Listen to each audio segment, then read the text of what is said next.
Hi friends, అందరికీ good evening. ఎలా ఉన్నారు? అందరు బాగున్నారా? మేము ఈరోజు ఫ్రైడే, లాస్ట్ శుక్రవారం అండి శ్రావణ మాసంలో. మేము పోయిన వీక్ మా దగ్గర బోనాలు జరిగాయి, పోచమ్మ బోనాలు, అమ్మవారి అందరి గుళ్ళకు. కానీ మేము వెళ్ళలేదు, కొంచెం మేము ఊరు వెళ్ళాం కాబట్టి ఆ రోజు మేము వెళ్ళలేదు. ఈరోజు మాకు శుక్రవారం కలిసి వచ్చిందండి. అమ్మవారికి బియ్యాలు పోసాము. చాలా హ్యాపీ అనిపించింది. లాస్ట్ శుక్రవారం కాబట్టి మా ఫ్యామిలీతో, మా మామయ్య, అత్తయ్య, మా ఆయన, మా మరిది, మా చెల్లె అందరం కలిసి వెళ్ళాము. చాలా బాగా అనిపించింది. మా గల్లీకే ఉంటుందండి బంగారు మైసమ్మ గుడి అని ఇబ్రహీంపట్నంలో. అందరం బియ్యాలు పోసాము. తర్వాత మా ఊరిలోని పోచమ్మ గుడి అని ఉంటుంది, అక్కడికి కూడా వెళ్ళాము. అక్కడ కూడా బియ్యాలు పోసాము.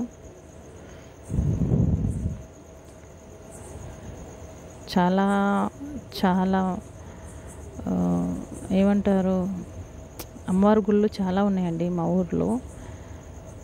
తర్వాత నరసింహస్వామి గుడి ఉంటుంది పోచమ్మ గుడి తర్వాత. ఒకసారి నేను వీడియో పెట్టాను షార్ట్లో. ఈ అమ్మవారి గుళ్ళు చాలా నిష్టమైన గుళ్ళు అండి. కొంచెం చాలా నిఘా ఉంటుంది. అంటే మొక్కుకున్న ఏవైనా నెరవేరుతాయని పెద్దవాళ్ళు అంటారు. కాబట్టి కొంచెం మనం చేసేది ఏదైనా పద్ధతిగా మనకు తెలియకుండా తెలుసుకొని చేయాలి ఏదైనా. మేమైతే ఇద్దరిద్దరు జంటగా పోసారు. మా ఆయన మేమందరం హ్యాపీగా గుడికి వెళ్ళొచ్చామండి. ఎందుకో లాస్ట్ శుక్రవారం కాబట్టి కొంచెం అది అనుకూలంగా లేకపోయినా కొంచెం అనుకోకుండానే జరిగింది. అది మేము అనుకోలేదు.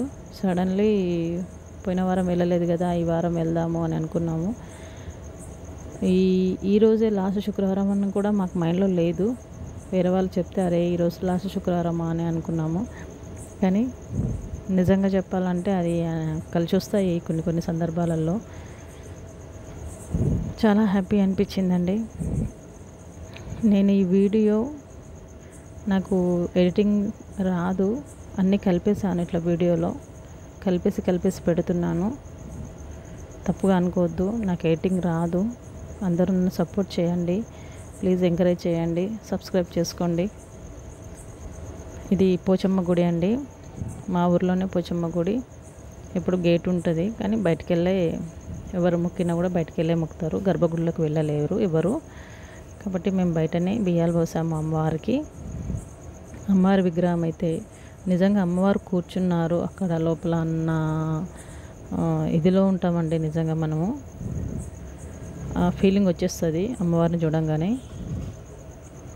చాలా హ్యాపీ అనిపించింది. వీడియో తీసాను కానీ అంత రాలేదు అది. అందరూ నన్ను సపోర్ట్ చేయండి, నా వీడియోని లైక్ చేయండి, షేర్ చేయండి, సబ్స్క్రైబ్ చేసుకోండి. అందరం హ్యాపీ అనిపించింది ఈరోజు మేము కలిసి ఫ్యామిలీతో వెళ్ళడం. చాలా చాలా హ్యాపీ అనిపించిందండి మాకు. ఏం మాట్లాడాలో తెలియట్లేదు. వీడియో మొత్తం మాట్లాడాలంటే కొంచెం ఇబ్బందిగానే ఉంది. అంటే నేను ఫస్ట్ టైం చేస్తున్నా కాబట్టి నాకేం మాట్లాడాలో తెలియట్లేదు. వీడియో ఫస్ట్ టైం పెడుతున్నానండి, మీ సపోర్ట్ కావాలి. మీ సపోర్ట్తోనే షార్ట్లు చేస్తున్నాను కానీ లెంత్ వీడియో అనేది పెట్టలేదు ఇంతవరకు. లెంత్ వీడియో ఎడిటింగ్ రాక ఇన్ని రోజులు పెట్టలేదు. చాలా వేరే చోట్లకి వెళ్తుంటాము, అన్ని వీడియోలు తీస్తుంటాను కానీ ఇలా కలపడం వరకే నాకు వచ్చు. ఆ ఎడిటింగ్ మధ్యన కొన్ని సాంగ్స్ పెట్టడము, అక్కడక్కడ వాయిస్ పెట్టడము, ఇలా చేస్తుంటే ఏదైనా చూసే వాళ్ళకు కూడా కొంచెం బాగా అనిపిస్తుందేమో. నాకు తెలియక నేను ఓన్లీ వాయిస్ మాత్రం పెడుతున్నాను. అందరూ సపోర్ట్ చేయాలండి ప్లీజ్, ఎంకరేజ్ చేయండి. మీ సపోర్ట్ ఎప్పుడు నాకు కావాలి. మా హస్బెండ్, నేనండి, మా మరిది, మా చెల్లె ఇక్కడ ఫొటోస్లో ఇది మా ఫ్యామిలీ, మా అత్తయ్య మామయ్య మేమిద్దరము.